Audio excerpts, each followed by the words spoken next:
By the end of this video, you guys are going to have a better idea on the top 8 decks that appeared at Sacramento for Weiss Schwarz. I'm going to go break down each one, what I thought was good about them, any improvements I think can be made, and just my overall thoughts. Okay, taking a look at 5th through 8th place first. We're going to start in this order. So this is using the Elizabeth Hendrickson combo that is widely being popularized currently, at least at the end of last year. And the reason why this deck has always been a threat is mainly because of the combination of 2 cards. It is this Dreyfus and then this Deanne. And it's because with these 2 types of effects where you can mess with your opponent's deck state, your opponent's always probably going to be in a position where a damage like Burn 4 will hit. And on top of this, this guy can attempt to sack you by revealing a climax top your opponent's deck and just throwing it away. So that's really strong if he does that in combination of this, which means that if your opponent's around 2-5, just any 3 attacks sticking will kill them. Looking at the 0 lineup, it runs some of the more standard cards that we've seen. This guy here is definitely being used to bring out Elizabeth early. One of 7 Deadly Sins' strength is that this Elizabeth combo, because it's at level 0 and it's on a Brainstorm, it's taking up 2 slots in your deck. Like, it's combining 2 slots in 1. So that's really helpful, and this sits in your back row, giving you some extra advantage throughout the game. What this means is that you can launch cards at your opponent. You can continuously drop down at least level 0s and hurt the opponent because of this Escanor right here. And, of course, other cards like this Meliodas. So one thing to note here is effects like this, I feel, should really be ran at a 3 or 4 of. This type of card is only useful in the beginning. And what this person probably was doing is that if they saw the opportunity and the opponent had a weak card, like sub 2k power, you can use this Hendrickson to bring this out and then use this to move this to the back row and then play a climax so that you don't lose out much and you get to keep her for next turn. I would say that instead of going for versatility here and wasting possibly an extra stock, you can get rid of this Hawk and put this to 3. Drop searchers are always good, they are 1 copy every card in your deck, so this being at a 1 of isn't really much of a problem. Everything makes sense, right? Like, you fight Overlord or you fight other decks that can remove your cards, you can use this card to get this Elizabeth back. This is very useful because you need a field at level 1, and he helps push damage as well as get clean trigger checks on your triggering on attacks, so that's really good. So, like, it's overall standard. There's some really decent cards here. This card is a copy of anything in your waiting room, and then this card can get you extra stock in case you need it.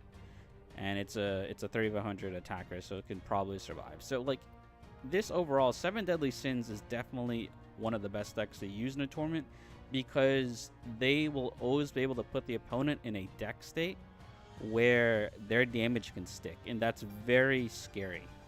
Alright, taking a look at the next deck, this is Overlord. Now, this is a deck that the community is kind of, I guess, on the fence about because a lot of people say it's very good, but its results do not hold to the value people are giving it. So I would like to shed more light on that. I really do feel that this deck is very good. It is at least A tier.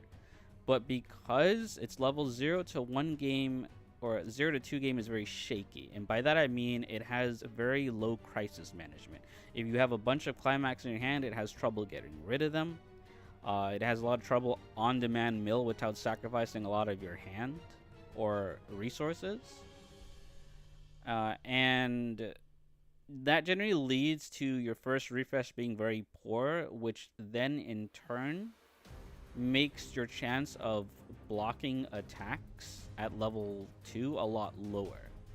But if you do get those blocks at 2, then all of a sudden this deck becomes incredibly oppressive, because then you start healing damage off and you start pushing damage on your opponent, which can be very hard for them to deal with, especially when you have a card like this, which outright stops an attack. cards like this, especially when it's on a character, I think are some of the most broken things in Weiss. If your deck allows the resources to drop. So I think that's really good. Now, interesting here, this person is running Cocytus, which I don't know if it's worth it. I know the purpose of this card. This card is mainly that on your first turn, instead of playing this dude or just wasting a card, you're able to get an easy card advantage with this card. This will generally stay alive because it's very hard for the opponent to field 3 4K attackers to stop it. So it saves you an extra card. The thing you're losing out is I don't see the aura level 0 in here, and that card lets you handpicks. So this is, and I don't even see the drop search in this deck. So this deck to me feels like I already know Overlord has a shaky early game, so I'm just going all in and praying that it's not horrible, which, you know, could be a real strategy. I'm just not too comfortable doing that. So I would say, you know, maybe if you haven't tested yet, you know, you can, if you really don't like the aura, I would at least suggest you to run a drop searcher in your deck. Like, you know, maybe reduce this down to 2 and add a drop searcher. And, you know, maybe then you can have a better hand fixing card as you progress through the game. But all your hand fixing is at level 2 with this card. So to wait a whole 2 levels to make sure you have the ideal hand, that's going to be a little bit shaky in my opinion, but you know, the deck's good. I mean, like, Irons is good enough to carry you in a regional, as long as it allows the cancels. I just feel like you don't want to be in that, but you don't want to be at the mercy of blocking attacks. But overall, congratulations. Let's look at the next deck. Chainsaw Man. This is the Boogeyman of 2024. It dominated trios, and people probably thought they were safe, and Bushiroad like, no, you don't get to play this during singles. Go play something else. Well, obviously, this person said, no, I'm still going to play Chainsaw Man. I'm going to show them that it can still beat people up. So, looking at this deck, it provides, you know, there are some different zeros right here that you don't normally see in Chainsaw Man decks, right? You see this guy over here. You know, this is kind of a dude who just destroys people. This is very interesting, I must say. This is a very interesting card. Like 9k level 0. That's pretty good. You said that you really wanted to make sure the opponent can't do anything, so they don't get to keep cards. And then this card over here. But outside of the attack, you do see a lot of the standard cards. You know, you have your Brainstormer, you have your Climax Swappers, you know, you have your other cards. But this is a very interesting concept. Now, your entire 0 and 1 game is based, to me, looks like you're reversing the opponent's cards while fixing your hand to a certain state. And at level 2, you're basically buying time, and you're hoping that you either survive your opponent's finishers, or most likely push them to 3 first, survive their finishers, and then drop your dudes to kill them. Because I will say this, I think looking at your deck, it's very hard to defeat an opponent if they're below 2-5. So more than likely you have to survive their finishers to destroy them. But it's very interesting because this level 3 combo basically almost always guarantees 4 damage on the opponent. So it means that they're already 4 damage behind with that, and then you're using your like group of non-climax combo finishers to attempt to seal the deal, right? You have this dude over here, you have her by chance, you have this really cool event too. So you have ways of pushing damage. So like, I think your goal here is let me stick 4, let me stick 1 vanilla attack, and then hopefully the excess damage sources are coming can be enough to defeat the opponent. And you're keeping your deck in a good deck state by playing this level 0 combo. So it's very interesting, you know. I think one of Chainsaw Man's biggest weaknesses when Aki went down to 2 is that it could not deal with decks that had very good climax to card ratio. Like, if their deck states were really good, it was very hard for you to stick damage. So that's where Aki comes in. This one is like, I don't really care if your deck state's that good. I'm just going to stack damage on top of your deck and hope that's enough to stop you. So it's a very interesting deck. You know, props for going to top 8 and attempting to take the invite. So a very good job. I don't really think I have much of a comment on what I could improve because it is, to me, a new deck idea. And I think you're already in the right direction. This is what you wanted to play, and you obviously put in the work to get there. So HoloLive, the new Sword Art Online of 2023 to 2024. It is the deck that comes in many different shades of colors. You are bold to play a Neg Soul deck at a tournament that possibly could result in a double loss. But hey, especially playing Sora where people think slime is really good and you're just unable to put that pressure on them sometimes. So looking at your deck, I assume your goal here, because you're playing the Miko level 1 combo, so this means that you're using... So this deck is a lot more viable because of Kali. The new Kali allows you to fix your hand in Waiting Room the way you want it to be, so that you can actually reliably play the Sora at level 1. So like, for those you don't know, if you play this level 1 combo, it's on a standby. It means you can bring this level 2 out at level 1. If the HoloLive player now proceeds to suppress 2 attacks, then they can now on the next turn use a combination of this card to shove the level 3s back in and summon them out at level 1. And that's very oppressive. To get this type of card out at level 1, most decks cannot deal with that easily. Now, Slime has that hexproof mechanic, you can't target mechanic on all their other cards. So I assume that this HoloLive player is using this to stop the Miron. And if they don't, oh well, I guess they can just use their ragtag of non-climax combo finisher to attempt to push damage. But I think the oppression this player is trying to bring at 1 might be enough to, I guess, edge a win out.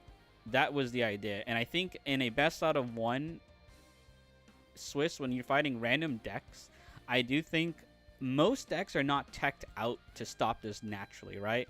Like, yeah, most sets have counters to stop this type of card, but most decks don't put it just like, oh, I'm just going to put this in case I see this type of effect, right? If I see next, so I'm going to put all these cards in. No, that's not really the reality of how things work in a best out of 1. People are going to prioritize their deck consistently over stopping someone else's type of strategy. And I think that this is a risk that might be willing to take just because HoloLive has very good utility, right? You know, you can use this to heal early on. You can use this to find your cards. This is the ultimate hand fixer, you know. You have a lot of good cards at your disposal. So I think it's pretty cool. I think it's a cool idea. I think props to you by using the new cards to find a way to get this out more consistently out at level 1. I would say that if you have trouble finishing the opponent, you could try to like stuff in, like make this like 3 and 3 and make like 2 marine climaxes and then turn all your non-climax combo finishers to marines or something. That could be a way, but I think that does take away from what you're trying to do, which is get these out at level 1. And you know, if I'm wrong about your strategy, feel free to comment down in the comments below and tell me what you really planned, but I do gather that this is what you planned from looking at your deck. So congrats. Good thing you didn't get a bunch of double losses, or I guess I wouldn't have been able to see your deck. Oh boy, fighting games have come to beat us up in Weiss. Guilty Gear, and an interesting list too as well. I believe that this is some of the more unpopular combo to play. Guilty Gear was a set that came out, and I don't think a lot of people did much with it because it came out at the tail end of the last single season, and you saw a little bit of it in trios, and now I guess we're going to see, does it have what it takes to take regionals? Me personally, I think it's a little bit lacking, but it does have some good qualities to it. Which brings us to, you know, this deck right here. This is interesting to go with the Eno level 3. I assume that you're trying to play this to just play, you know, 3 of them. And, you know, you get them out pretty easily with these cards over here. And it seems like, you know, I guess you're trying to do similar to the Sora deck we just covered, where you could possibly summon this out at level 1, it seems. Because I don't think there's any rulings against it. This just says, yeah, you don't need a level requirement. So you can play this card, use it to find this card, you know, find this card, you know, standby. You're standbying this card out at level 1, and then you're just summoning this out early, which could cause a bunch of chaos because this card finds its own climax, which is very good. And I'm actually curious to sit down and actually play this deck to test out, because this seems very interesting. You have the Eno to stop Overlord and maybe deal with Slime's board, and I guess this is what we're going to see in Weiss, right? Like, what I consider some of the weaker decks, it seems like a lot of players like, well, okay, it's weaker maybe at level 2, but what about level 1? What happens if I do this level 1? Most people don't have the time to respond to it. So I think that's very interesting. I think this is a very interesting deck. And you tell me how your games went, but I feel like you just playing this level 3, you know, at level 1 is probably going to just puzzle opponents. They're like, oh man, shoot, I wish I had a level 1 anti-change counter. You know, this is gonna, I'm gonna take a bunch of damage probably. So yeah, and that's enough to swing the game, right? Because like, let's say you're level 1 and you're fighting this card, because the damage output it does, it finds its own climax. You can essentially be in a world where you just eat damage. Because let's say you're level 1 and all your climax is still in your deck, and you have a waiting room. You can use the other effect on this card where you just shove the opponent's waiting room back into their deck, just making them be able to take a lot more damage and not keep their clock at their next refresh. So overall, I think it's a very good deck to test out. Maybe that's the way you gotta play Guilty Gear in 2024 with all these other crazy stuff coming out or out already. So yeah, congrats on getting Guilty Gear on the map in a singles. Now we're getting to the 3 people that got their invite to the World Tournament. Congrats on getting this far. And, you know, if you didn't get first, I guess hope to see you guys at the next regionals. So, looking at this is quintuplets. And it's my favorite version of quintuplets, at least currently, which is the Itsuki. I think a lot of people underestimate this deck because it does have a very poor level 0 game, but its 1, 2, and 3 game are very good. And it has the ability to counter a lot of the board-based decks in the game. I think that this, like, Itsuki is the best deck that does not have a stock swap or a stock shuffle. And those are what I consider the decks that, you know, dump the opponent's stock and the top cards of the deck goes into their stock, you know, breaking their deck state. I think Itsuki is one of the more powerful decks that does not have it because its finisher is a real finisher with a scamming ability on top of it. So looking at your deck, I see that, you know, you're playing your level, your counters. You're playing this to probably mill out a little bit because the problem with Itsuki is that she does not mill enough cards at level 1 to get to your next deck state. So if you do not have climaxes in your deck, you're prone to taking damage. So I like to use cards like this to push the deck state further. Like if you get one of these and a single Brainstorm, then with the triple Itsuki, that might be enough to push you to the next deck state. So at level 0, you know, you're playing a bunch of lower power cards. You're trying to progress the game to get triple level 1 combo, which is very easy for this deck. You know, and you're playing the event. I think this effect is insane in this deck. So I wholeheartedly agree with this card. I love this card. You know, you use this, you get extra stock, you play your level 1 combo, and you just buff up on hand. I do think after testing, I was not a fan of this before, but because of keeping the full field is very hard against 7 Deadly Sins with an Escanor Bomb. But I will tell you this. What I've noticed with Itsuki is that its level 0 game is very poor. A lot of its zeros are a bunch of weaklings or cards that don't really plus you. Or give you card advantage, besides like this one right here. So I think, you know, playing this is probably the right choice now in 2024. Like, decks, newer decks have new technology where they are able to gather resources a lot faster than a lot of the older decks. While the old decks have a very strong 1, 2, and 3 game, the newer decks can just slam 3 cards, slam a climax, and probably not lose the game because of this. This is not one of those decks. So that's the tough thing. This card I think is very strong. Congratulations for playing a lot of at least 2 copies of this card. Because, look, my opinion is that with people running Slime out, and Miron is sitting at 12.5, you use this card in combination with this card, and you just run them over outside of their counter range if you play a Climax. So I think that's really good. Anti-Change is fine, good against Overlord. You know, I don't play this card, but, you know, their early plays, they're cool. You know, they get you, you know, they heal down damage to get you extra cards sometimes, like this one. And then this finisher is like the highlight of the deck. Like, I know some people think it's hard to get 3. It's not hard to get 3. 6 stock and 3 of these are very easy to get. You can get them literally like 99% of games. The problem is if this card itself gets lost. Like if it gets trapped in clock or something before you can grab it, then sure, it's hard in that aspect. But I think if you plan properly with all your tools, you should be able to get 3 of these down. And the kill range for quintuplets is 2-5, right? Because you need 3 threes to stick. And unfortunately, because it's a bunch of 3s, you need 3 out of your 6 attack to stick. Now, the way EC works, it has a high chance of doing that, and your kill range is from 2-5 or higher. So, overall, congrats for getting 8-door quintuplets on the map. I'm a big fan of this deck. And I think if you do play quintuplets, it's between this or Nino. And I think Nino definitely gets better with the new stuff coming next year. But for now, I think Itsuki is one of the better decks to play out of the quintuplets. The only thing I will note again for this deck is I do feel your level 1 combo is important. I know you have a lot of different utility here.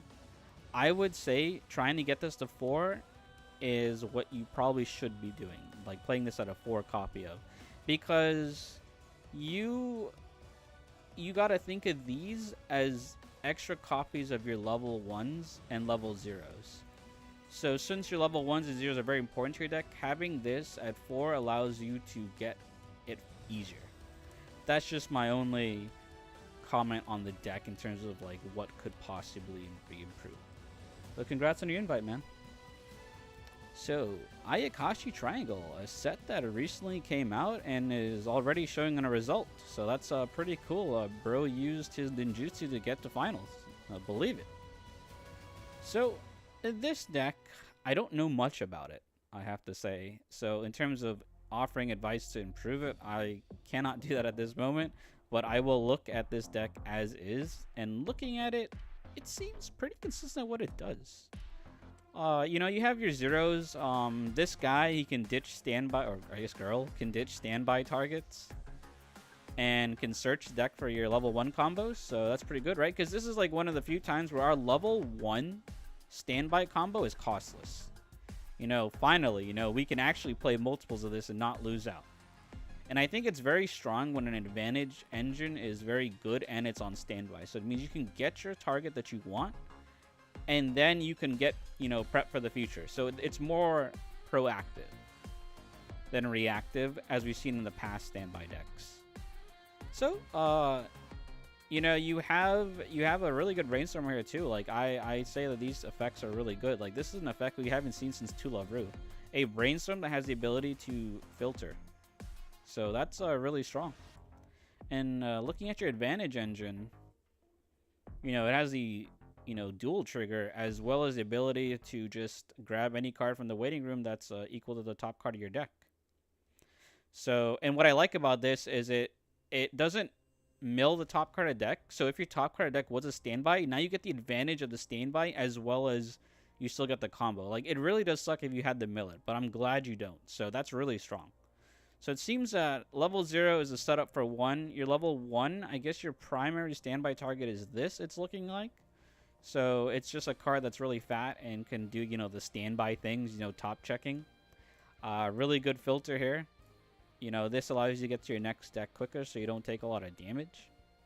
So, oh, and this level 1 combo is, you know, extra soul damage out at level 1. Pretty good.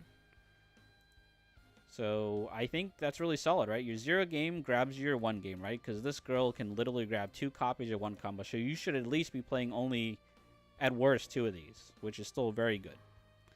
And, you know, you have your backups. Now, I will say this. I did not know this backup was this till I looked at your deck. This is a character backup that has a -2 soul. To me, that is insane, and those types of cards are very strong in standby decks. It's why before the ban list, Quint's standby was very strong because Quint's had a negative soul deck, like a negative soul counter on an event. So that's really strong. This is to stop your opponent from being in really good deck states, and you can heal down and use this card to give this card the ability to burn. So overall, solid game plan. Right? You're not completely at will of your standby trigger. Your standby trigger aids you in getting your strategy off. So I think overall it's a, you know, very good deck to play in the tournament. It can definitely, I can see it taking games. I can see why it got here. Like behind a good pilot, you're just constantly like pushing out big dudes and having your opponent deal with it. And I don't know if people decks are truly teched out for that. Now, how does this fare against Slime? I guess you just don't care. I guess you really don't care, right? You just play your combos and beat them up. Hope they die, I guess. That's at least I gathered from it. Not much you can do, but if you get to level 2 first, like this, you can use your backups to beat over their cards when they run into you. So, pretty cool. Congrats on getting Ayakashi Triangle up there in finals.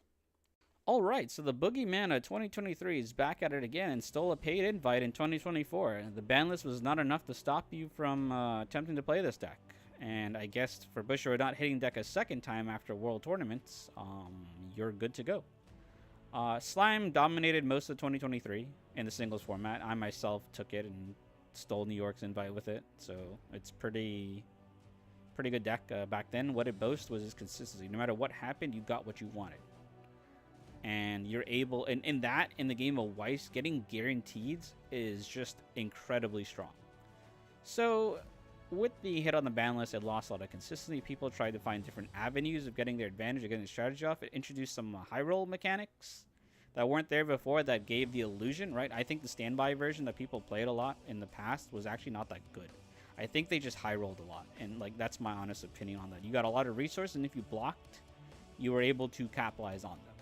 While this deck is taking a more skillful approach. It's like, I'm going to try to play the best game possible and make the correct decisions. And I don't have a, you know, a high, you know, stock ceiling as the standby version does. And I can't blow up opponent's back row like the door version of this deck does. So, I think that its strength is that you're able to push more damage earlier. Because what Shizu level 1 combo did in the previous deck, this has to do within 3 turns, right? This gets rid of the climax. So that means that you cannot play this climax more than... Well, you can't get more than 1 card per turn. 1 extra card per turn. So that means that you want to play this at level 0, you want to play this at the second turn at 0 if you have it, and then you want to play this at level 1. And you're using it to slowly get your pieces. And then this is to use to even out. That's why it's at 4. It's used to, you know, guarantee you get that. So that tells me that you're using this to get either this or this, and then this will get you this, and you can achieve your perfect board.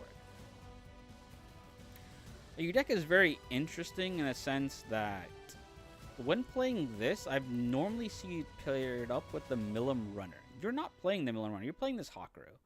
I'm unsure. I think I personally wouldn't play this Hawkrow personally because I don't think it does enough to stop opponents' cards. Like, you really, I don't think you as Slime care about it that much. So getting that extra card at 0 might help you. So maybe find room for 3 to 4 Milim Runners is what I would do. But I see that you're getting your card advantage through this and this. So, you know, maybe it's just a different, you know, train of thought. But you know, that's for some food for thought, right? Like maybe try to put in the 3500 Millim runner so that it sits at 5k in the center, making the opponent very hard to kill it early on. Other than that, I mean, it plays the same way as the previous deck did after you get your board of Millims and Shuna. You know, you're just there and use your Benimaru and Xion to push enough damage. This is to try to save you a little bit, and you have your other counters to deal with other sets. Overall, I think I wouldn't be surprised that this deck would top, let alone win, because as long as this deck blocks damage, this card can get you enough advantage to win. And I'm going to say this again, people just underestimate this card. The reason why Slime is good is because of this card right here. It is this card and this card. Because dropping this at any point in the game could ruin the opponent's life. Because where they would normally be safe against other decks, Slime says, no, you cannot beat me through sheer stock. You cannot have a good deck state through stock against me, otherwise I will make your life worse. And when Slime starts blocking damage, they tend to be able to drop this multiple times. I will say this, if you don't want to put the Millim, I would say put a second stock swap in your deck. I would say play 2 of these in case it gets lost, because this card is very important, in my opinion, in the game of Weiss. I think this is the unfair card. I think if you take away this card and you play unbanned Slime, I guarantee you will not have as much wins as it currently does. But congratulations on winning, and I look forward to reporting the Georgia results as well. I'm the ancestor of Weiss, and I'll catch you guys on the next video.